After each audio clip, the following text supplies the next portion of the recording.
I died. Not the dramatic kind of death you see in movies, no car crash, no terminal illness with time for tearful goodbyes. I had a brain aneurysm at my desk at 9:47 p.m. while finishing the quarterly reconciliation that nobody else in the finance department knew how to do. I remember the sudden pressure behind my eyes, my hand cramping around my mouse, and then nothing. When I opened my eyes, I was 26 again, sitting in the same coffee shop where I'd met her 5 years earlier. Lynn May sat across from me, her resume clutched in her hands, her eyes wide and hopeful. She wore a cream blouse that was slightly too big, and her makeup was understated, almost no makeup at all. She looked soft, harmless, grateful. I knew better now. "Thank you so much for meeting me," she said, her voice trembling slightly. "I've been applying everywhere, but nobody will even give me an interview. When you reached out, I almost couldn't believe it." In my first life, I'd felt sorry for her, and I'd seen myself in her desperation. I'd been there once, fresh out of college with a degree and no experience, sending out hundreds of applications into the void. So when my boss asked if I knew anyone who might be good for an entry-level accounting position, I'd thought of Lynn May. We'd gone to the same university, though she was 2 years behind me. I'd seen her posts in the alumni job search group, increasingly desperate as the months wore on. I'd vouched for her. I'd trained her personally, staying late to walk her through our systems, covering for her mistakes, teaching her everything I knew. I'd introduced her to everyone who mattered, helped her navigate office politics, even lent her money when she said her mom needed surgery. And she'd smiled that soft, grateful smile the entire time she was planning to destroy me. "I'm happy to help," I heard myself say, the words automatic, even though everything in me wanted to throw my coffee in her face. "Why don't you tell me about your experience?" She launched into the same practice spiel I'd heard before, padding her thin resume with exaggerations about her coursework and a 3-month internship at her uncle's company. I nodded along, watching her with new eyes. She was pretty in an understated way. The kind of pretty that made men want to protect her, that made women want to mother her. She knew it too. She wielded her helplessness like a weapon, and I'd been too stupid to see it the first time. Not this time. This time, I knew exactly how it would play out. She'd start in 2 weeks. I'd train her like before because refusing would raise questions I didn't want to answer. She'd be sweet and deferential for the first 6 months, always bringing me coffee, always thanking me for my patience, always playing the role of devoted mentee. Then Marcus Chen would transfer to our office. Marcus, with his Stanford MBA and his family connections and his eyes that looked at me like I was a piece of furniture. Marcus, who would take one look at Lin May's doe eyes and soft voice and decide she was worth his attention in a way I never was. Marcus, who would become our new department head in 8 months and would listen when Lin May whispered that I was territorial, that I took credit for her work, that I was blocking her advancement because I was threatened by her potential. I'd been fired on a Wednesday, exactly 1 year and 4 months from now. They'd called it restructuring. They'd offered me 2 weeks severance and a neutral reference. I'd trained Lin May to take over my accounts.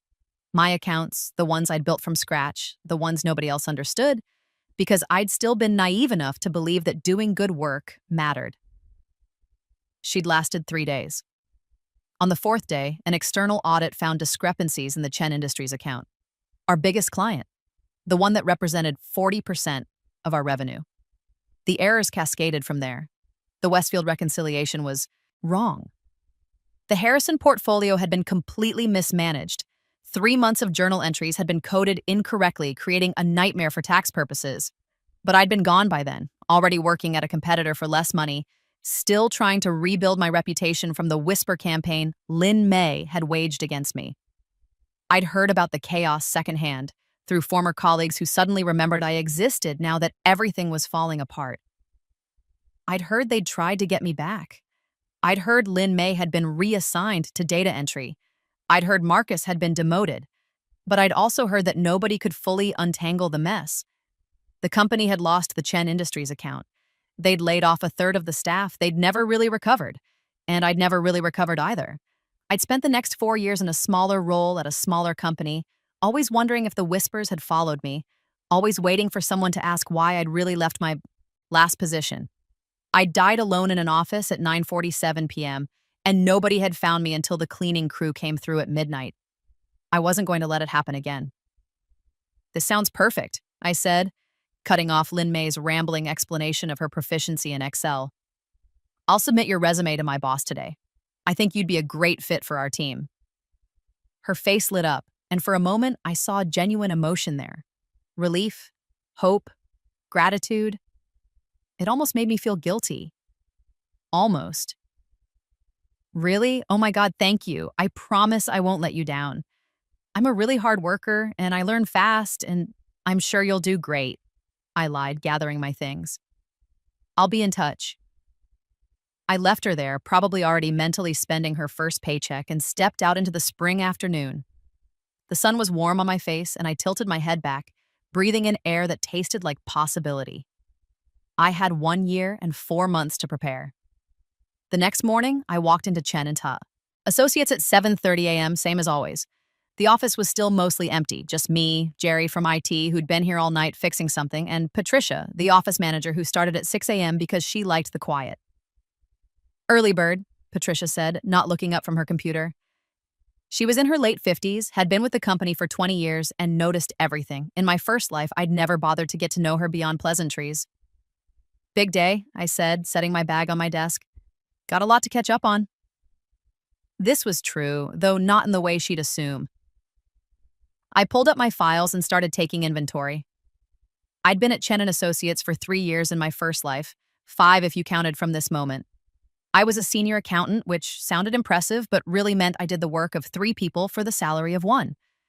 I managed our 5 largest client accounts, trained new hires, filled in when people went on vacation, and handled any special projects my boss didn't want to deal with.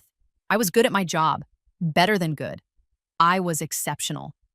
I could see patterns in data that others missed, catch errors before they became problems, streamline processes that had been bloated for years. I'd automated half my workload with Excel macros and had a system for everything, and I'd never been appreciated for any of it. In my first life, I'd thought that working hard would be enough. I'd thought that results would speak for themselves. I'd kept my head down, stayed late, came in early, and believed that eventually someone would notice. They had noticed. They'd noticed that I'd do anything they asked without complaint. They'd noticed that I never pushed back, never demanded raises, never threatened to leave. They'd noticed that I was useful, but they'd never valued me. This time would be different. This time, I wasn't going to work hard to prove myself. I was going to work hard to make myself indispensable. And then, I was about to say in it, going to let them throw me away. I pulled up the Chen Industries file first. It was our crown jewel, a manufacturing conglomerate that had been with us since before I was hired. The account was legendarily complicated. They had 17 subsidiaries, operations in 6 countries, and an ownership structure that looked like it had been designed by someone having a fever dream. I was the only person in the office who understood it. When I'd started, the account had been managed by Richard Yang, a senior partner who'd retired 2 years into my tenure. He'd handed it off to me with a 3-hour crash course and a pat on the shoulder, saying, "You'll figure it out." I had figured it out, spending weeks reverse engineering his system, fixing his mistakes, and building my own processes. I documented everything meticulously because that's what good accountants did. I had procedure manuals, flowcharts, reference guides. I'd even created training materials thinking that someday I'd need to pass this knowledge on to a successor. Those documents were going to be my insurance policy. Over the next week, I went through every file, every account, every process I'd ever created. I made sure everything was documented perfectly, but I also made sure that documentation was just incomplete enough to be useless without me. The Chen Industries manual, for example, walked through the basic reconciliation process, but left out the crucial detail about the subsidiary holding structures. The Westfield Investment Portfolio Guide covered the standard transactions, but didn't mention the special handling required for their alternative investments. The Harrison estate account documentation was technically complete, but written in such dense financial jargon that anyone without my specific background knowledge would be lost. I wasn't sabotaging anything. I was doing my job exactly as well as I'd always done it. I was just making sure that my knowledge looked transferable on paper while being practically irreplaceable in reality. Lin May started on a Monday. I'd requested that morning off, a dental appointment I'd scheduled months ago, I told my boss, so I wasn't there for her arrival. Let someone else do the welcome wagon routine. When I came in at noon, she was already set up at the desk next to mine, her few personal items arranged just so: a photo of her parents, a small succulent in a ceramic pot, a motivational quote in a frame that read, "She believed she could, so she did." I almost laughed. "Zoe!" She jumped up when she saw me, her face breaking into that warm, grateful smile I remembered too well. "They said you were out this morning. I was hoping to see you." "Dentist," I said shortly, setting my bag down. "Welcome to the team." "Thank you again for the recommendation. Honestly, I don't know what I would have done if— It's fine." I cut her off, turning to my computer. "You should probably check in with David. He's the one who'll be handling your training." This was a lie. I would be handling her training same as before, but I wanted to see if she'd push back, if she'd show any sign of the calculating woman I knew she'd become. She didn't. She just nodded, still smiling. "Of course, I just wanted to say thank you. I really appreciate the opportunity." "Sure," I said and turned away. David Chen, no relation to Marcus Chen, though the shared surname would cause confusion later, was our department manager and my direct supervisor. He was competent but lazy, happy to delegate anything complicated to me while he focused on strategic initiatives, which mostly meant golf with clients. "Zoe!" He caught me on my way to the break room. "Got a minute?" I followed him into his office, already knowing what he was going to say. "So, Lin Mei seems great, very eager. I'm going to have you take point on her training. You're best equipped for it, and honestly, I don't have the bandwidth right now. The Westfield portfolio is demanding a lot of attention." The Westfield portfolio was demanding attention because David had been ignoring it for months, but I didn't point that out. "Happy to help," I said. "What accounts will she be taking over?" "We'll start her on some of the smaller clients. Robertson, the Lee Family Trust. Maybe the Morrison account. Once she's up to speed, we can shift some of your workload over to her. You've been carrying a lot, and I know that's not sustainable long term." In my first life, I'd been thrilled by this. Finally, some help. Finally, recognition that I was overworked. I'd thrown myself into training Lin Mei, seeing it as an investment in my own future work-life balance. I'd been an idiot. "Sounds good," I said now. "I'll put together a training schedule." "Great. And Zoe?" David leaned back in his chair, trying to look casual. "I've been meaning to talk to you about your performance. You've been doing excellent work, really excellent. I'm going to be recommending you for senior associate when the promotion cycle comes around." Senior associate. A fancy title and maybe a 5% raise. In my first life, I'd been so excited about the prospect that I'd worked even harder, trying to prove I deserved it. I'd never gotten it. By the time promotions were announced, Lin Mei had already started her campaign, Marcus had already arrived, and I was already on the chopping block. "I appreciate that," I said evenly. "I'll keep up the good work." Training Lin Mei was exactly as tedious as I remembered. She was eager but sloppy, enthusiastic but careless. She'd nod along to my explanations and then make the same mistake 3 times in a row. She'd promise to read the reference materials and then ask questions that were clearly answered in the first paragraph. She'd stay late to catch up, but I'd find her watching YouTube videos when I walked past her desk. But she was sweet about it, always apologetic, always grateful, always making me feel like I was being too harsh when I corrected her, even though I kept my tone perfectly professional. "I'm so sorry. Eyes," she'd say, her eyes welling up. "I'm trying really hard. I know I'm not picking this up as fast as you probably did. I just don't want to disappoint you." And then I'd feel guilty for being frustrated, even though her mistakes meant I had to redo her work. Even though her trying really hard meant staying late to fix her errors instead of going home. I watched myself fall into the same patterns as before, and I let it happen. Because this was part of the plan. I needed everyone to see me as Lin Mei's mentor, her champion, the person who'd brought her in and was responsible for her success. I needed them to see me staying late to help her, being patient with her mistakes, covering for her when she struggled. Because when she eventually turned on me, that betrayal would sting.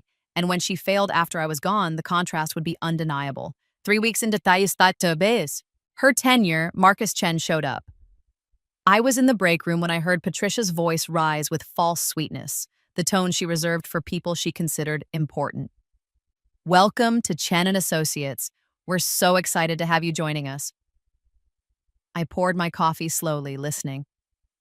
Thank you. I'm looking forward to getting started. His voice was deep, confident, with the kind of casual authority that came from never having been told no.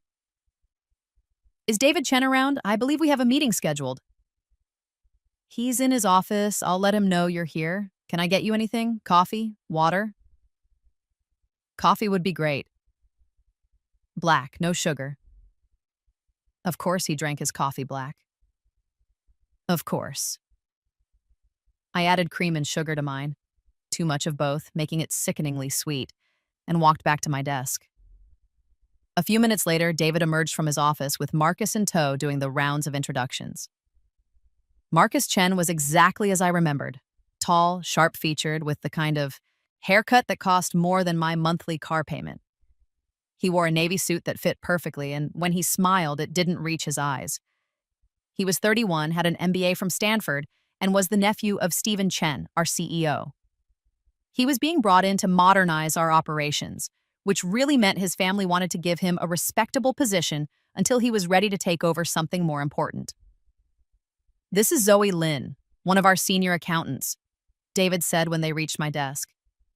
She manages several of our key accounts and has been instrumental in training our new team members. I stood and shook Marcus's hand. His grip was firm, professional, completely impersonal. His eyes slid past me almost immediately, already looking for someone more interesting. Nice to meet you, he said automatically. Welcome to the team, I replied, equally automatic. And then his gaze landed on Lin Mei, who was walking back from the printer with a stack of papers clutched to her chest.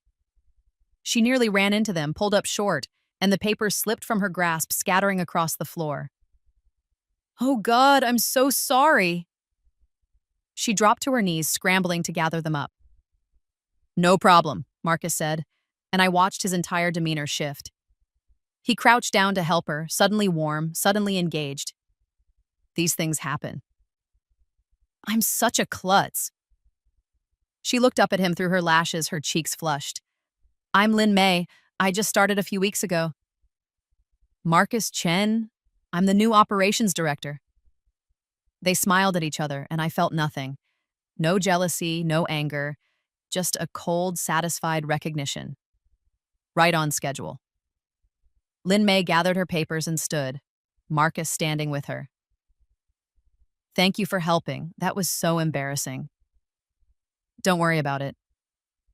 He was still smiling, and this time it did reach his eyes.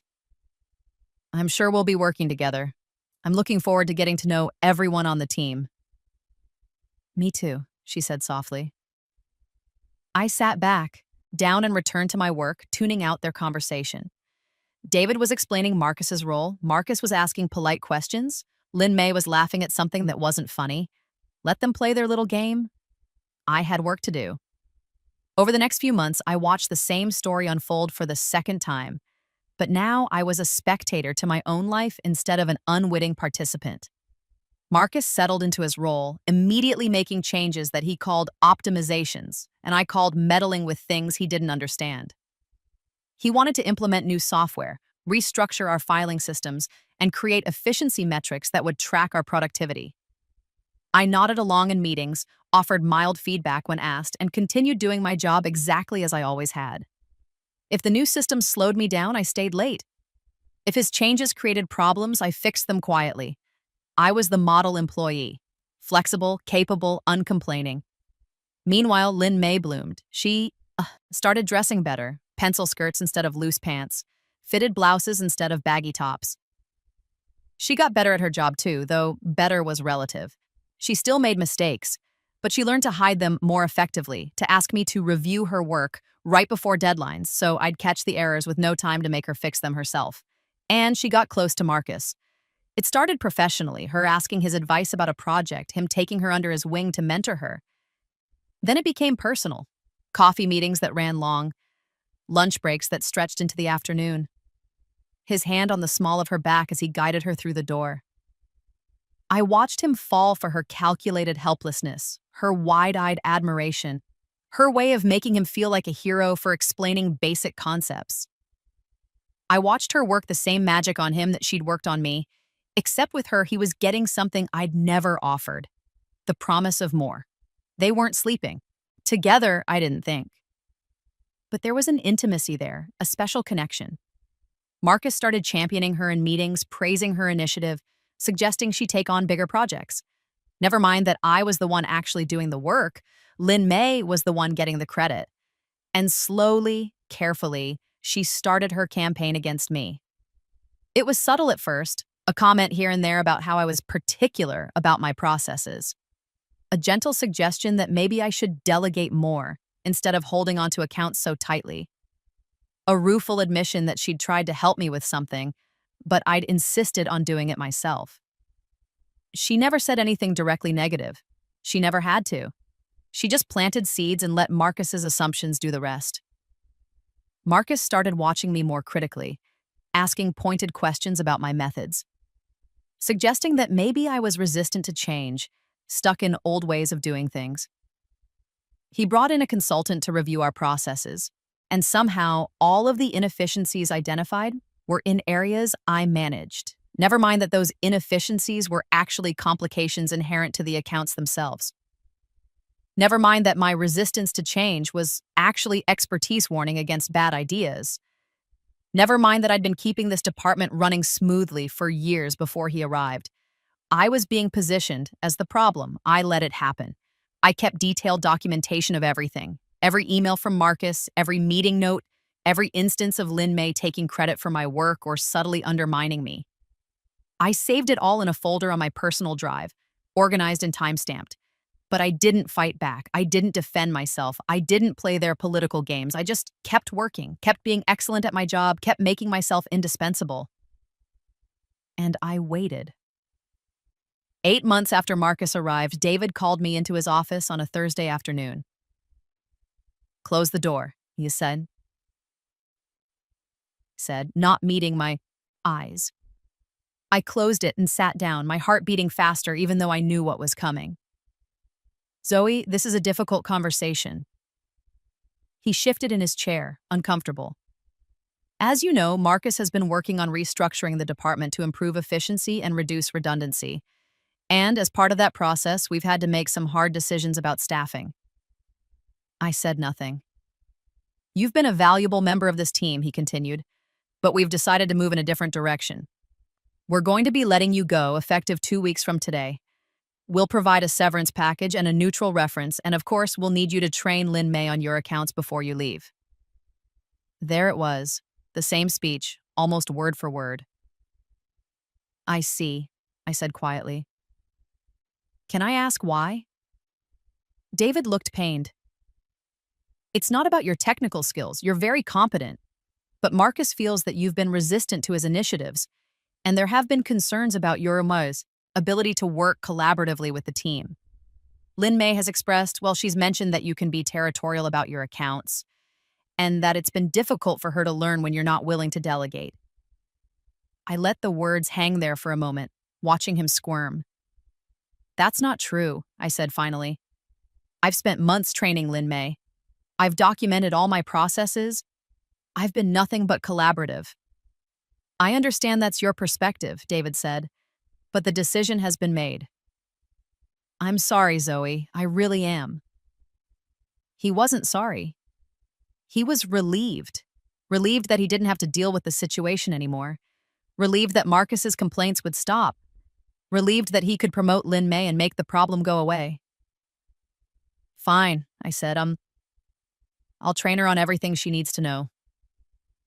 David looked surprised, probably expecting more of a fight. Thank you. I appreciate you being professional about this." I stood to leave, then paused at the door. "Just one question. Will Lin Mei be taking over all of my accounts?" "Yes, we'll be promoting her to senior accountant to handle the additional responsibility." Of course they would. "Got it," I said and walked out. For the next 2 weeks, I was a model of professionalism. I scheduled training sessions with Lin Mei, walking her through each of my accounts in painstaking detail. I gave her access to all my files, all my documentation, all my carefully organized systems. I answered every question, no matter how basic. I stayed late to make sure she felt confident, and I made absolutely certain that everything looked completely transferred and completely understandable. The Chen Industries account, with its 17 subsidiaries and Byzantine ownership structure? I handed her the manual, walked her through the process step by step, and let her shadow me through one reconciliation cycle. I explained about the quarterly reports, the intercompany transfers, the special consolidation requirements. What I didn't explain was the informal understanding I had with their CFO, who would call me directly when there were issues instead of going through official channels. I didn't explain the nuances of their alternative ownership structure that wasn't fully documented anywhere. I didn't explain the historical context that made certain transaction patterns make sense. I gave her the recipe, but not the cooking technique. The Westfield investment portfolio. I showed her how to process the standard transactions, how to generate the monthly reports, how to handle the routine rebalancing. I gave her the login credentials, the procedural checklist, the contact information for their investment manager. What I didn't explain was that their standard investments were actually a cover for a much more complex alternative investment strategy, and that the real work happened in quarterly deep dive sessions where I'd spend hours reconciling their private equity positions, their hedge fund allocations, their real estate holdings. I didn't explain that the investment manager was useless for anything complicated and that I'd built a relationship directly with their family office administrator. The Harrison estate account? I walked her through the trust distributions, the tax reporting, the beneficiary management. I gave her the org chart, the distribution schedule, the annual planning calendar. What I didn't mention was that the Harrison family had been clients since before I was born, that they were deeply traditional and would only work with someone they trusted, and that trust took years to build. I didn't mention that old Mr. Harrison was sharp as a tack, but would occasionally call with rambling questions that seemed off topic but were actually testing whether you really understood his affairs. I didn't mention that his daughter-in-law hated the trust structure and would try to manipulate any new accountant into making distributions that weren't authorized. I gave Lynn May everything she needed to do the job, on paper. In reality, I was handing her a ticking time bomb. On my last day, the office threw me a small goodbye party. There was cake from the cheap bakery down the street, a card that everyone had signed with generic well wishes, and a gift card to a restaurant I'd never been to. Marcus didn't attend. He was in meetings. Lynn May gave me a hug that felt like a performance for everyone watching. "I'm going to miss you so much," she said, her eyes just slightly damp. "Thank you for everything you've taught me. I know I have big shoes to fill, but I'm going to do my best to make you proud." "I'm sure you'll do great," I said, and I almost meant it. I packed up my desk, the few personal items I'd accumulated over the years, the coffee mug my sister had given me, the framed picture of my parents, and walked out at 5 p.m. sharp. I didn't look back. I'd been planning my next move for months. In my first life, I'd scrambled after being fired, taking the first job I could find at a smaller firm with lower pay. I'd been so worried about the gap in my resume, so anxious about what people would think, that I'd settled for less than I was worth. This time, I'd been selective. I'd started networking 6 months ago, attending industry conferences, joining professional organizations, reconnecting with former colleagues who'd moved on to better things. I'd polished my resume and started selectively applying to positions that were a step up, not down. I'd been looking for the right opportunity, and I'd found it. Titan Financial Group was a boutique wealth management firm that specialized in high net worth clients. They were smaller than Chen and Associates but more prestigious, with a client roster that read like a who's who of the city's business elite. They'd been looking for a senior financial analyst to join their family office services division. I'd interviewed 3 weeks. I go using a dentist appointment as my excuse to David, and they'd made me an offer 2 days after that. The salary was 30% higher than what I was making at Chen and Associates. The title was better. The work was more interesting, but most importantly, they'd offered me something Chen and Associates never had: equity in the firm. I started at Titan the Monday after my last day at Chen and Associates. The office was in a gleaming downtown high-rise, all glass and steel and modern art. My new boss, Catherine Wang, was in her 50s, whip-smart, and had built her division from the ground up. "Welcome aboard," she said, shaking my hand firmly. I've heard excellent things about you from Andrew Morrison. Andrew Morrison, the Harrison family attorney who I'd worked with extensively on estate planning matters, who I'd helped out of a jam 2 years ago when his junior associate had screwed up a trust distribution, who I'd stayed in touch with because that's what smart people did. Andrew's great, I said. I'm excited to be here. We're excited to have you. Your experience with complex family office structures is exactly what we need. I'm going to have you start by taking a look at the Westfield account. They've been asking about expanding their alternative investment strategy, and I think you'd be perfect to lead that initiative. I smiled. I'd be happy to. The Westfield account. How poetic. The first week at Titan was a whirlwind of onboarding, meeting my new colleagues, getting up to speed on their systems and processes. Everything was more sophisticated here, more streamlined. They had resources that Chen and Associates could only dream of. Research teams, technology platforms, dedicated support staff. I could get used to this. On Thursday of my second week, my personal phone rang during lunch. I didn't recognize the number but answered anyway. Zoe Lynn, this is Rachel Harrison. I sat up straighter. Rachel Harrison was the daughter-in-law I'd warned Lynn May about, the one who would try to manipulate her into unauthorized distributions. Mrs. Harrison, how can I help you? I'm calling about the trust distribution I requested last week. Lynn May said she'd process it right away, but I haven't seen it hit my account yet. Can you follow up with her? My heart rate picked up. Mrs. Harrison, I don't work at Chen & Associates anymore. Lynn May is handling your account now. A pause. You don't work there anymore? Since when? About a week and a half ago. Nobody told me that. Her voice sharpened. Where are you now? I'm at Titan Financial Group. Another pause, longer this time. I see. And this distribution I requested. Lynn May told me it was routine, that it wouldn't be a problem. What kind of distribution was it? I asked carefully. She described it and I closed my eyes. It was exactly what I'd thought. An early distribution from the trust that would trigger tax consequences and potentially violate the terms of the trust agreement. Old Mr. Harrison would be furious if it went through. Mrs. Harrison, I can't give you advice on an account I'm no longer managing, I said. But if I were you, I'd call Lynn May back and ask her to confirm the tax implications of that distribution with a tax attorney before processing it. And I'd also ask her to verify with the trustee that it's authorized under the trust terms. I see, she said coldly. Thank you for your time. She hung up. I sat there for a moment staring at my phone. Then I made a note in my personal files. Day 11. Rachel Harrison called about unauthorized distribution. The audit wasn't for another 2 weeks, but the cracks were already starting to show. The call from David came on a Tuesday, exactly 3 weeks after my last day. I was in a meeting when my phone buzzed with a voicemail. I listened to it during my break. Zoe, it's David. Listen, I need to talk to you about something urgent. Can you call me back as soon as possible? It's about the Chen Industries account. Thanks. He sounded stressed.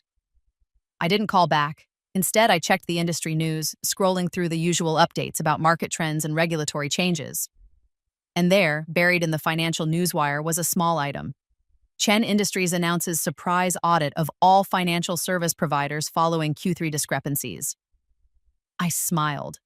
Chen Industries performed routine internal audits every quarter, but external audits of their service providers only happened when something was wrong.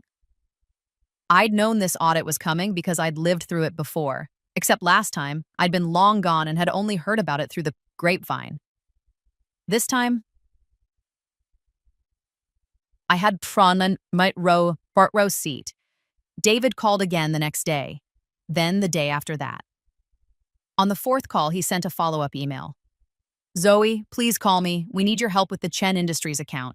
There are some questions that have come up during their audit, and Lynn May is having trouble finding the documentation. I let it sit in my inbox for 6 hours before responding. David, I'm no longer employed by Chen & Associates and am not in a position to provide consulting on your accounts. I suggest you review the documentation I prepared during my transition. Best of luck. Professional. distant, final. His response came within minutes. Zoe, please, this is urgent. We'll compensate you for your time. I didn't respond. That Friday, my personal phone rang again. This time it was a number I recognized. Stephen Chen, the CEO. I let it go to voicemail. Ms. Lin, this is Stephen Chen from Chen and Associates. I understand you're no longer with the firm, but we have a situation that requires your expertise. I'd like to discuss bringing you back as a consultant to help us resolve some issues with the Chen Industries account. Please call me at your earliest convenience. I saved the voicemail and sent a quick email to Catherine, my new boss. Heads up, my former employer is having some issues with an account I used to manage. They may try to contact you about bringing me in as a consultant. I'm not interested, but wanted to keep you informed. Catherine's response was immediate. Thanks for the heads up. If they contact me, I'll refer them back to you. Let me know if you need any support. Stephen Chen called twice more that day. David called 3 times. I ignored them all. On Monday, the other shoe dropped. Titan Financial Group receives consulting inquiry from Chen Industries. Read the subject line of an email from our business development team. I wasn't CC'd, but Catherine forwarded it to me with a note. Interesting timing. Want to take this? I called her instead of responding by email. Chen Industries reached out to us? I asked. Directly to our client services team. They're looking for help with a complex reconciliation issue related to their subsidiary holdings. They specifically asked if we had anyone with expertise in multi-entity consolidation and transfer pricing. That's oddly specific, isn't it? They didn't mention Chen and Associates by name, but I assume that's who's managing their account currently? It was when I left 3 weeks ago. Catherine was quiet for a moment. Would you like to take the meeting? I thought about it. Yes, I said finally. I would. The meeting was scheduled for Wednesday at Chen Industries' downtown headquarters. I dressed carefully that morning, my best suit, the one I'd bought for interviews but never had occasion to wear at Chen and Associates. I looked professional, polished, successful. I looked like someone who'd moved up, not someone who'd been fired. Catherine came with me. Moral support, she said, and also business development. If we play this right, Chen Industries could become a major client for us. We were shown into a conference room on the executive floor, all dark wood and leather chairs and original artwork. Assistant brought coffee and water, and we waited. The door opened, and 3 people walked in. First was James Chen, the CFO of Chen Industries and no relation to the Chen family that owned my former employer. I'd worked with him extensively over the years, and he'd always been professional and fair. Second was his senior financial analyst, a woman named Diana, whose last name I'd never learned but who was sharp and detail-oriented. Third was Marcus Chen. He stopped dead when he saw me, his face going pale. Ms. Lin, James Chen said, shaking my hand. Thank you for coming. I understand you recently left Chen and Associates? 3 weeks ago, I confirmed. I'm now with Titan Financial Group. Excellent firm. Catherine, good to see you as well. He shook her hand, then gestured for everyone to sit. Marcus remained standing, looking like he wanted to bolt. Marcus, please sit, James said mildly. You're making everyone nervous. Marcus sat, not looking at me. James opened a folder on the table. Let me be direct. We've been conducting a routine audit of our Q3 financials, and we've discovered some significant discrepancies in the work Chen and Associates has been doing for us. Given the complexity of our account, we wanted to bring in an outside expert to help us understand where things went wrong and how to fix them. I see, I said. And Marcus is here because...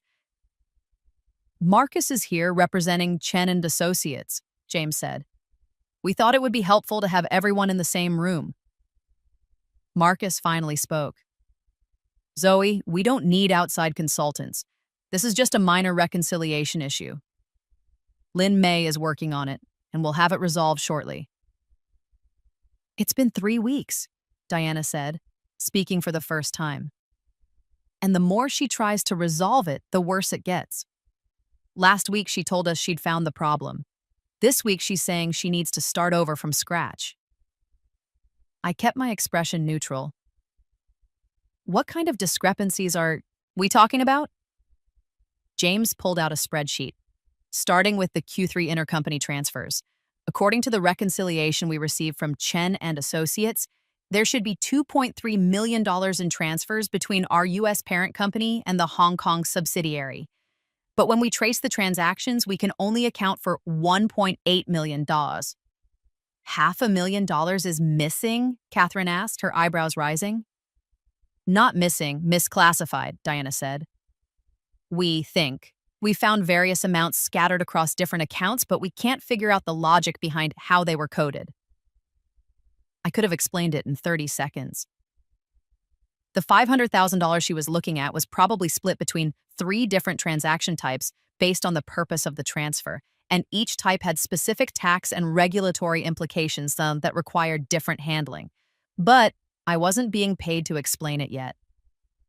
Have you asked Lin Mei about the classification logic? I asked. Marcus jumped in. She's reviewing the documentation that you prepared. Once she's had a chance to fully understand the system, the documentation should explain it, I said calmly. I spent 2 weeks training her on the account. If something's unclear, it should be in the manual. The manual explains the basic process, Diana said, but it doesn't explain the why behind the decisions. We need to understand the underlying logic, not just the steps. James was watching me carefully. Ms. Lin, in your time managing our account, did you ever have issues with these intercompany transfers? No, I said honestly, but I'd been working with your structure for 3 years. I understood the business logic behind each entity, the regulatory requirements, the tax optimization strategy. That kind of knowledge doesn't transfer easily. Could it transfer for the right price? James asked bluntly. Catherine stirred next to me, and I could practically feel her excitement. This was turning into exactly the opportunity she'd hoped for. Before I could answer, Marcus stood up. This is inappropriate. Zoe signed a non-compete agreement when she joined Chen and Associates. She can't just... Actually, I interrupted. I didn't. I was never given a non-compete. I checked my employment file before I left, and there's no record of one. This was true. In my first life, I'd assumed I must have signed one at some point and just forgotten. This time, I'd checked carefully. Chen and Associates had never bothered with non-competes for anyone below the director level. Marcus sat back down, looking sick. So, James said, turning back to me, could it transfer? I looked at Catherine, who gave me a small nod. Titan Financial Group would be happy to provide consulting services to help resolve the discrepancies, I said. We'd need to review the full scope of the issues first to provide an accurate quote, but our standard rate for this type of work is $500 per hour. I'd been making $75,000 a year at Chen and Associates, which worked out to about $36 an hour. The sweet taste of revenge was worth about $464 an hour, apparently. That's outrageous, Marcus said. You can't... We'll pay it, James said. Diana, work with Ms. Lin to schedule a full review. I want a preliminary assessment by end of week and a remediation plan by end of month. He stood, clearly dismissing us. Marcus looked like he wanted to say something, but James shot him a look that shut him up. As we were leaving, James caught my arm. Ms. Lin, a word? I nodded to Catherine to go ahead, and she left me alone with James and Diana. I want you to know, James said quietly, that we were never told you were leaving Chen and Associates. We had no idea there had been a transition until the audit started and Lin Mei couldn't answer basic questions about our account structure. I see, I said. If we had known, we would have asked to meet your replacement before the transition was finalized. This account is too important to us to risk on someone unproven. I appreciate that. Stephen Chen assured me personally that the transition would be seamless, James continued. He said your replacement was highly qualified and fully trained. That was, let's say, an overstatement. I said nothing. I'm going to be honest with you, James said. We're evaluating whether to continue our relationship with Chen and Associates at all. This isn't just about the reconciliation errors, it's about the lack of communication, the misrepresentation of capabilities, and frankly, the disrespect of not informing us when the person managing our account was leaving. That's a significant decision, I said carefully. It is, and it's one we'll make after we see whether these issues can be resolved. But I want you to know that if we do decide to make a change, Titan Financial Group would be on our short list of potential replacements. My heart was pounding, but I kept my voice steady. We'd be honored to be considered. After they left, I stood in the conference room for a moment, looking out at the city skyline. In my first life, I'd heard through the grapevine that Chen Industries had eventually left Chen and Associates after 6 months of ongoing problems. I'd heard it had been a huge blow to the firm, both financially and reputationally, but I'd never known the full story. I'd never known that they'd tried to find me, that they'd wanted me back. This time, I was going to make sure everyone knew exactly what had been lost. The preliminary assessment took me 3 days. Catherine assigned me 2 junior analysts to help with the grunt work, and we set up shop in one of Titan's conference rooms, spreading out 3 years' worth of Chen Industries financial records. The errors were worse than I'd expected. Lin Mei hadn't just misclassified the intercompany transfers. She'd fundamentally misunderstood how the subsidiary structure worked. She'd been treating the Hong Kong entity as a simple branch office instead of a separate legal entity with its own reporting requirements. She'd been netting transfers instead of tracking them separately. She'd been using the wrong exchange rates for currency conversions, and that was just Q3. When I dug into Q2, I found more problems. She'd missed an entire subsidiary in the consolidation. She'd double-counted certain revenue streams. She'd failed to account for intercompany eliminations, making the consolidated financials useless.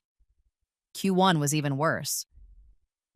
"How did nobody catch this sooner?" asked Marcus Wong, one of the junior analysts Catherine had assigned to me.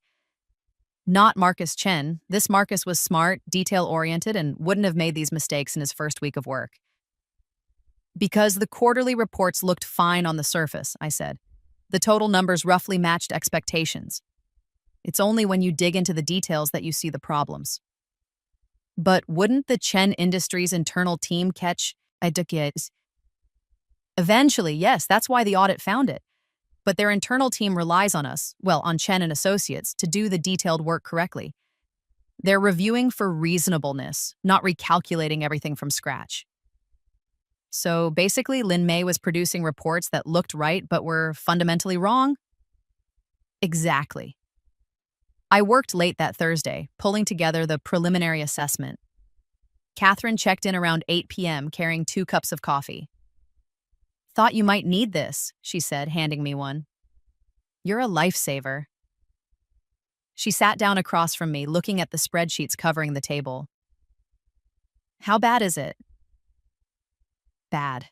I'm estimating it'll take 200-300 hours to fully remediate. And that's if we start from scratch and rebuild the last 3 quarters of work." Catherine whistled. "At $500 an hour, that's $100,000 to $150,000, plus the cost of any tax penalties or regulatory issues that come from the errors. Chen Industries might be looking at another $50,000 to $100,000 in compliance costs. And Chen and Associates is responsible for all of it?" "They should be, yes, though actually collecting will depend on their professional liability insurance and their appetite for litigation." Catherine was quiet for a moment. "This is going to destroy them, isn't it?" I looked up at her. "The errors? Or the loss of the account?" "Both." I thought about David's office, about the desperate voicemails, about Marcus's pale face in the conference room. I thought about Lin Mei, probably working late right now trying to figure out where she'd gone wrong, finally understanding that she was in way over her head. I thought about my old desk, about the 5 years I'd spent there, about all the late nights and early mornings and weekends I'd given them. "Yes," I said, "it probably will." "Do you feel bad about that?" It was a fair question. Catherine was watching me carefully, and I knew she was evaluating more than just my technical skills. She wanted to know what kind of person I was, whether I was someone who took pleasure in others' suffering. "I feel bad for the people who had nothing to do with this," I said slowly. "Patricia, the office manager, Jerry in IT. The junior accountants who are going to lose their jobs when the firm has to downsize. They didn't do anything wrong." "But not for the people who did?" I met her eyes. "I gave them everything they needed to succeed. I documented my processes. I trained my replacement. I tried to warn them that the account was complex. They chose to ignore all of that because it was easier to believe I was the problem than to acknowledge they were making a mistake. So, no, I don't feel bad for them. Catherine nodded slowly. Good. Because in this industry, you can't let people take advantage of your competence. You did the right thing by leaving when you did. I didn't have much choice. They fired me. But you landed on your feet. And now you're in a position to show them exactly what they lost. She stood up, gathering her coffee cup. Finish up the assessment. Tomorrow we're going to go present it to James Chen, and we're going to make damn sure he knows that you're the reason this can be fixed. The presentation meeting was scheduled for Friday at 2 p.m. I arrived at Chen Industries at 1:45, assessment report printed and bound, wearing my best suit and my best poker face. Catherine was with me again, and this time she'd brought Andrew Kim, one of Titan's senior partners. We want Chen Industries to know we're taking this seriously, Catherine had explained. Andrew's presence shows that this has the attention of our leadership. James Chen was there, along with Diana and two other members of their finance team. Marcus Chen was notably absent. Thank you for coming, James said. I understand you have preliminary findings for us? I opened my report. Nah. Yes, I've completed a comprehensive review of the last 3 quarters of work performed by Chen and Associates on your account. What I've found is extensive and systemic errors across multiple areas. I walked them through it, slide by slide. The misclassified transfers, the missing subsidiary, the double-counted revenue, the incorrect consolidations, the regulatory reporting failures. Their faces got progressively grimmer. The total financial impact is difficult to quantify precisely at this stage, I said, but I estimate you're looking at $75,000 to $100,000 in tax penalties and compliance costs due to incorrect reporting. Additionally, your Q1, Q2, and Q3 financial statements are materially misstated and will need to be revised and reissued. Jesus Christ, one of the finance team members muttered. The good news, I continued, is that all of this can be fixed. It will require rebuilding the last 3 quarters of work from source documents, but the underlying data is sound. The errors are in the processing and presentation, not in the transactions themselves. How long will the remediation take? James asked. I estimate 250-300 hours of work, depending on what additional issues we uncover as we dig deeper. Titan can provide a dedicated team to work on this, and we can have it completed within 6 weeks. And the cost? At our standard consulting rate of $500 per hour, the remediation will cost $125,000 to $150,000. James didn't flinch at the number. And who would be leading the team? I would, I said. With support from 2 analysts who I'll personally train on your account structure. When can you start? Monday. James looked at his team, then back at me. Do it. Diana will be your point of contact on our end. I want weekly status updates and immediate notification of any additional issues you find. Understood. One more thing, James said. I want a full accounting of what went wrong and why, not for litigation purposes, though we may pursue that separately, but because I need to understand how this happened so we can prevent it from happening again. I glanced at Catherine, who nodded. I can provide that, I said, but it's not going to be comfortable reading. I don't need comfortable, I need accurate. I spent the weekend preparing for the engagement. On Monday morning, I arrived at Chen Industries at 7 a.m. with my 2 analysts, Marcus Wong and Jennifer Liu, both sharp and eager to prove themselves. We'd been given a conference room to work from, and Diana had arranged for us to have full access to all of Chen Industries' financial systems. This is like Christmas, Marcus said, looking at the multi-monitor setup Diana had arranged for us. I've never had this kind of access to a client's systems. Don't get used to it, I said. Most clients don't trust outside consultants this much.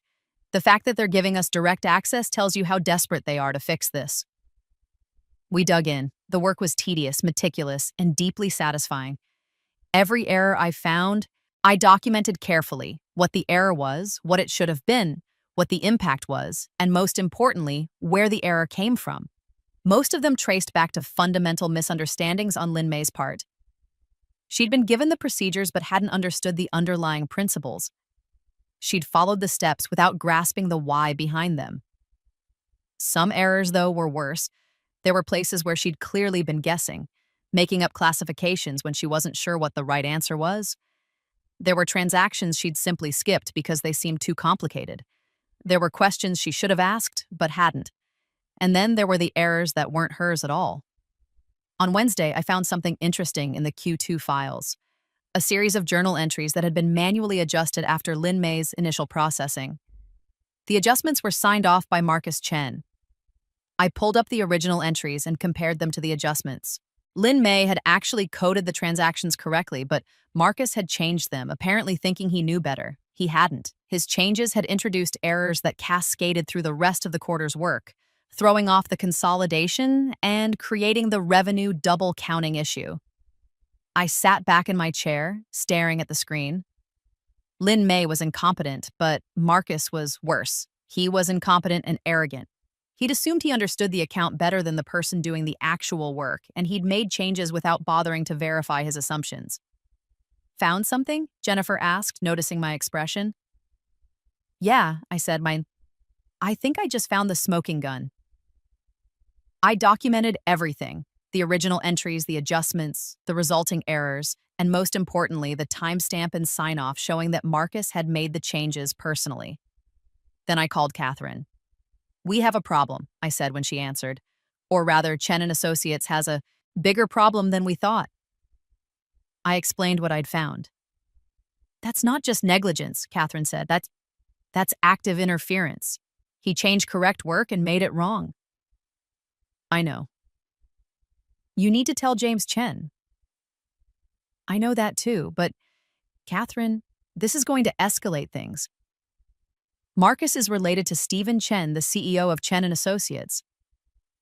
This isn't just going to embarrass the firm, it's going to create a family conflict." "Is that your problem?"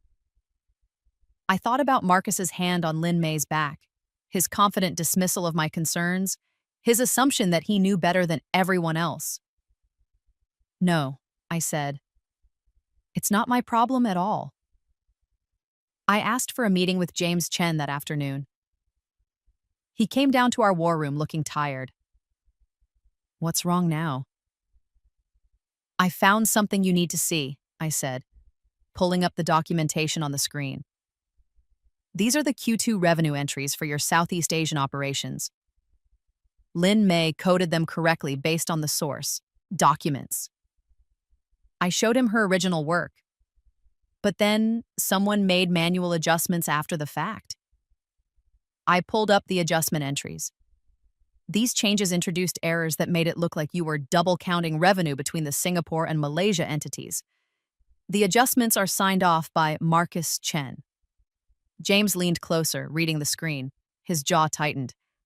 "Are you telling me that Marcus Chen changed correct work and made it wrong?"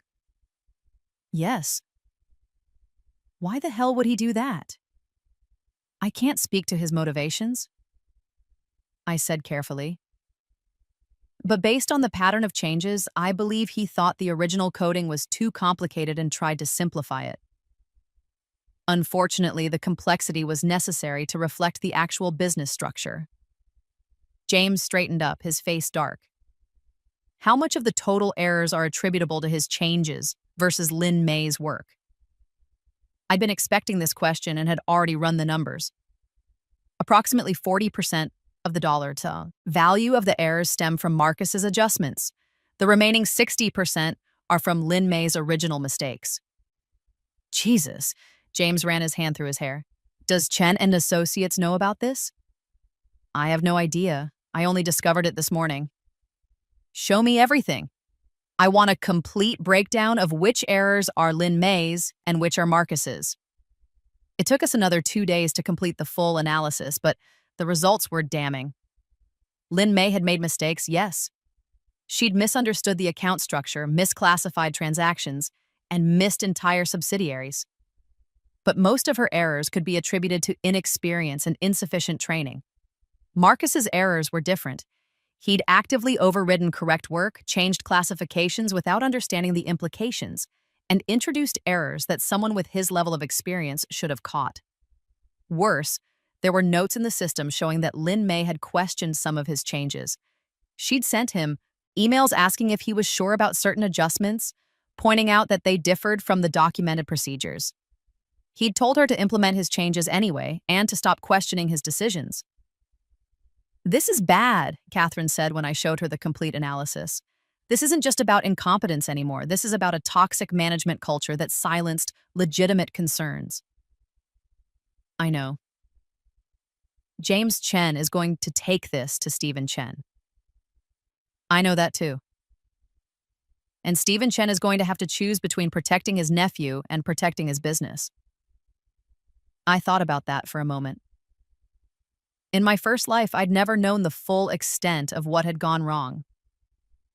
I'd just heard that Chen Industries had left and that Chen and Associates had struggled afterward, but this time I knew everything, and I was about to make sure everyone else did too. "Not my problem," I said. "I'm just the consultant documenting what I find." The final report was 127 pages long. It included a complete breakdown of every error, the root cause of each error, the responsible party, and the remediation steps required. It included the email chains showing Lin Mei's questions and Marcus's dismissals. It included a timeline showing when each error was introduced and when it should have been caught. It was comprehensive, damning, and absolutely factual. James Chen read it in silence, his face getting progressively darker.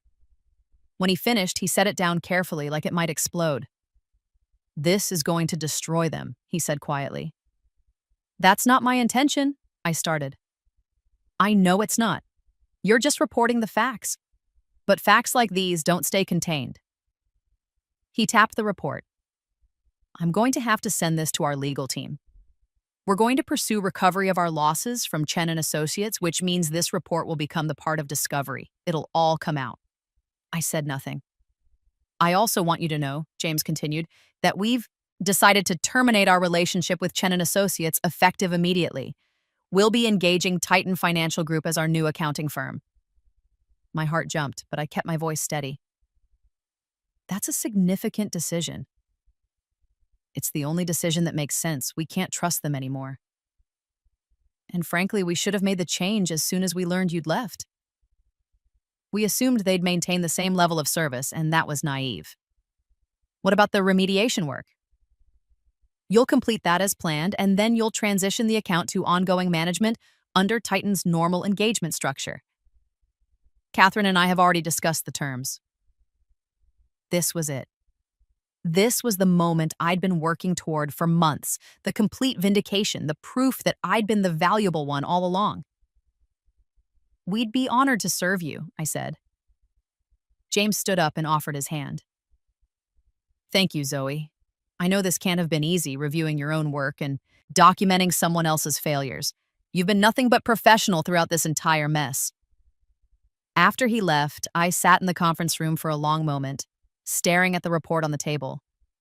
In 6 weeks, I'd accomplished what had taken 6 months in my first life. I'd exposed the truth, claimed the account for my new firm, and positioned myself as the expert who'd saved the day. Lin Mei and Marcus had destroyed themselves. I'd just documented it. The fallout was spectacular.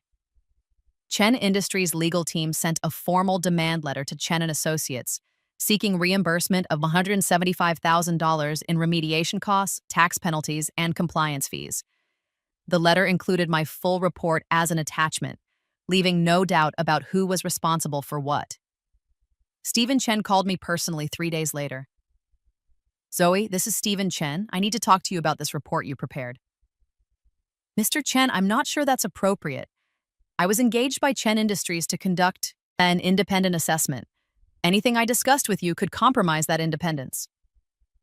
"I'm not asking you to compromise anything. I just want to understand, did you have to be so specific about who made which errors? You've essentially accused my nephew of professional negligence." "I documented what I found," I said evenly. "Every statement in that report is supported by source documents, system logs, and email records. If you'd like to dispute any of my findings, you're welcome to conduct your own review." That's not, look, we're prepared to settle with Chen Industries. We'll cover their losses. But this report makes it very difficult for us to resolve this quietly. Again, that's not my concern. I was hired to determine what went wrong and how to fix it. I did both. There was a long pause. You've really moved up in the world, haven't you?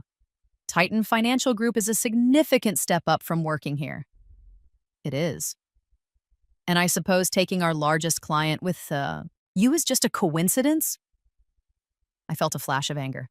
I didn't take anything. Chen Industries chose to leave because they no longer trusted your firm's ability to serve them competently.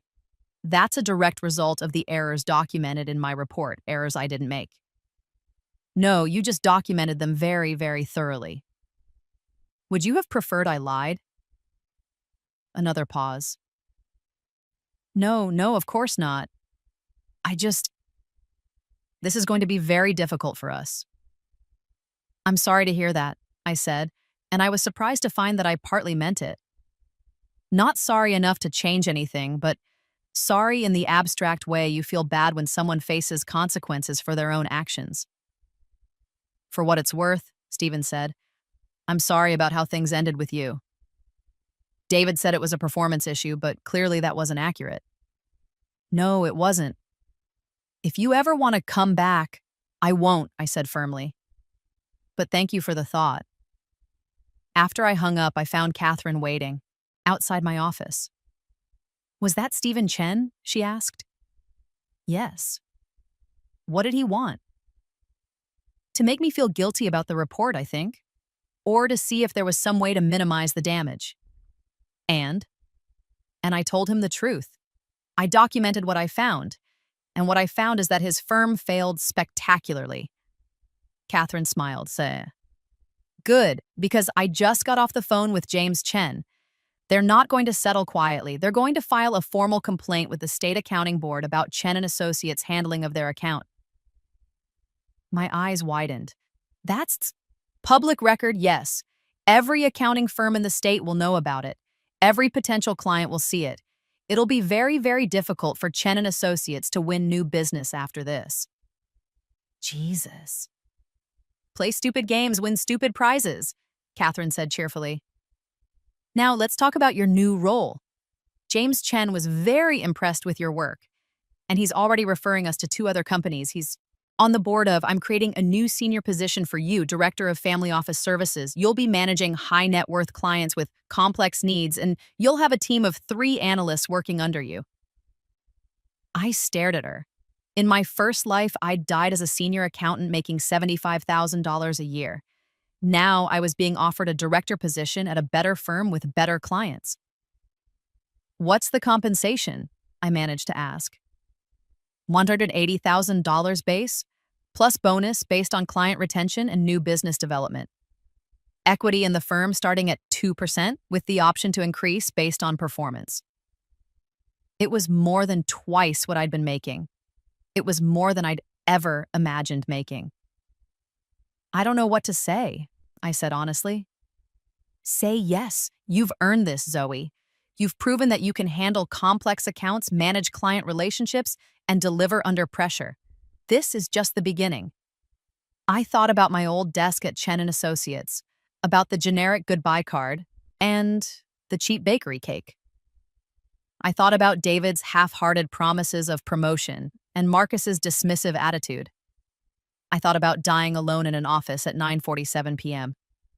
Yes, I said, absolutely yes. The accounting board's formal investigation took 3 months. During that time, Chen & Associates lost 4 more major clients. Turns out that when word gets out that you botched an account badly enough to trigger a formal complaint, other clients start wondering if you're botching theirs too. David left the firm quietly, taking a position at a smaller company in another city. Patricia, the office manager, reached out to me to ask if Titan was hiring. We brought her on as our operations manager, and she fit in perfectly. Jerry from IT found something better too. Half the junior accountants were laid off. And Lynn May, I heard through the grapevine that she'd been demoted to an entry-level position, no longer allowed to touch any client accounts unsupervised. She'd tried to find another job, but her reputation had been destroyed. The accounting community in our city was small and everyone knew what had happened. She lasted 6 more months at Chen& Associates before leaving the industry entirely. Last I heard, she was working in retail. Marcus Chen was a different story. The accounting board found that while he'd made errors, they didn't rise to the level of sanctionable misconduct. He'd been operating within his authority as a department head, even if his judgment had been poor. But his career was still over, at least in this city. Stephen Chen quietly pushed him out of the firm, and Marcus moved to another state, where he took a mid-level position at a company his family had no connection to. I heard he was doing fine. Not great, but fine. I didn't care. 1 year after being fired, I was sitting in my new office, a real office with a door and a window, not a cubicle, reviewing a potential new client's portfolio when my phone rang. It was a number I didn't recognize, but I answered anyway. Zoe Lynn. Zoe? It's Lynn May. I sat up straighter, my hand tightening on the phone. Lynn May, I wasn't expecting to hear from you. I know, I wasn't sure if you'd even take my call. Her voice was different than I remembered, smaller, less confident. I wanted to apologize. Apologize. For what happened. For what I said about you to Marcus. For taking your job, for everything. I was stupid and ambitious, and I thought I could do what you did, and I was so wrong. I said nothing, waiting. I lost everything, she continued, and now her voice was shaking.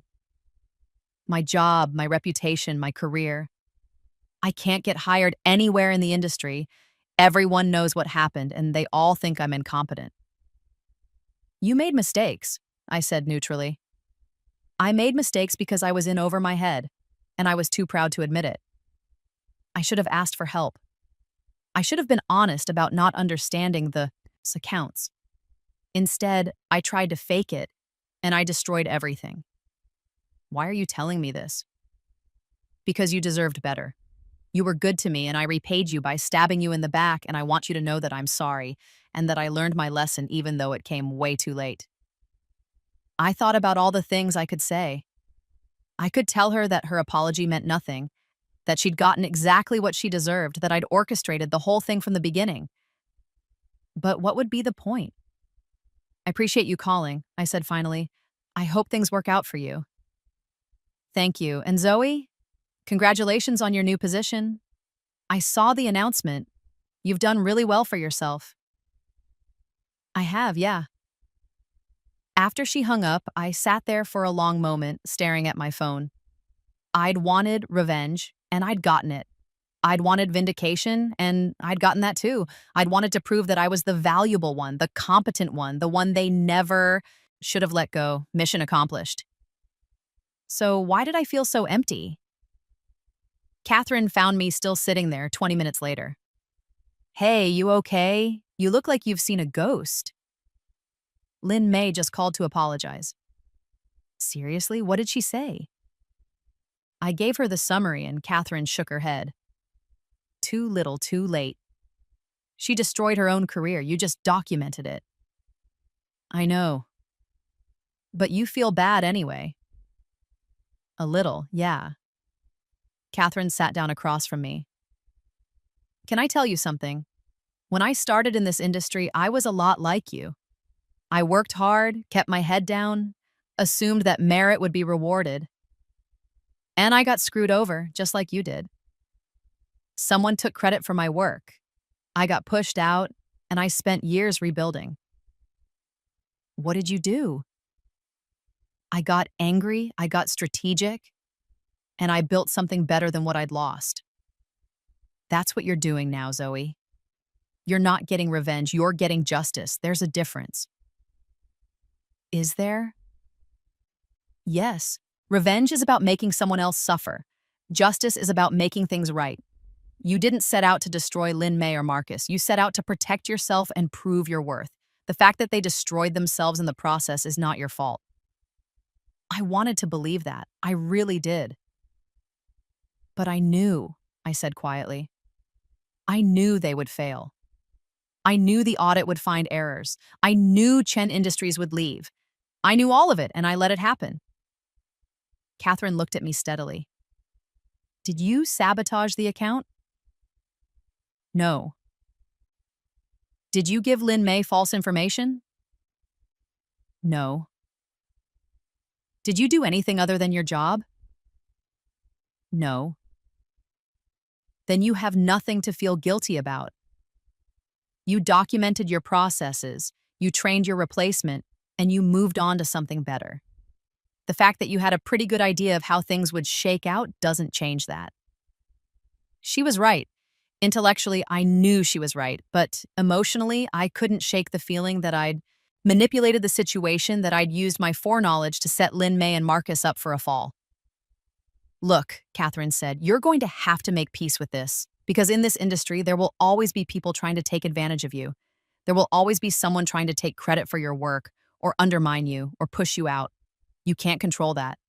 All you can control is how you respond. And how should I respond? By being so damn good at what you do that they can't function without you. By documenting everything. By building your own value independently of any single employer. By being strategic about who you trust and who you help. She smiled. By being exactly what you are now, someone who learned from being burned and came back stronger. 2 years after my rebirth, I was managing a portfolio of 12 high net worth clients, had a team of 5 analysts working under me, and had been promoted to senior director. Titan Financial Group had grown significantly, largely on the strength of the clients I'd brought in. James Chen had been true to his word about referrals, and those referrals had led to more referrals. My division was now the most profitable part of the firm. I'd also started mentoring junior accountants, sharing what I'd learned about office politics, client management, and self-advocacy. I made sure they knew to document everything, to value themselves appropriately, and to never let themselves be taken advantage of.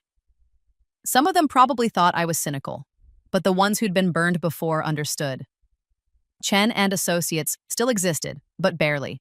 They'd lost more than half their clients and had downsized significantly. Stephen Chen had sold his stake and retired, leaving the firm to be managed by a group of junior partners who were still trying to rebuild its reputation. I heard that Marcus had moved to the East Coast and was working for a family friend's company. Lynn May had indeed left, accounting entirely, and was managing a boutique clothing store. David had landed on his feet at a mid-sized firm where he could coast on his existing relationships without having to actually do much work. And me? I bought my parents a house. I took vacations to places I'd only dreamed about before. I invested in my future, building a portfolio that would ensure I never had to depend on any single employer ever again. But most importantly, I lived. In my first life, I died at my desk, alone and unappreciated, having given everything to a company that saw me as disposable. This time, I made sure my value was undeniable. I made sure I had options. I made sure that if anyone tried to push me out, they'd regret it. And I made sure I never, ever worked myself to death for people who didn't deserve it. 5 years after my rebirth, I got an email that made me laugh out loud. It was from a recruiter reaching out on behalf of Chen and Associates. They were looking for a senior director of client services, someone with extensive experience managing complex accounts and building client relationships. Would I be interested in discussing the opportunity? I showed the email to Catherine, who laughed just as hard as I had.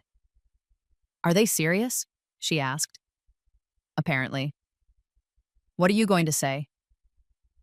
I thought about it for a moment, then typed out a response. Thank you for reaching out. I'm very happy in my current role at Titan Financial Group and am not looking to make a change. Best of luck in your search. Short, professional, and absolutely final. I hit send and closed my laptop. Some bridges once burned should stay that way. On a Tuesday evening, 7 years after my rebirth, I was working late.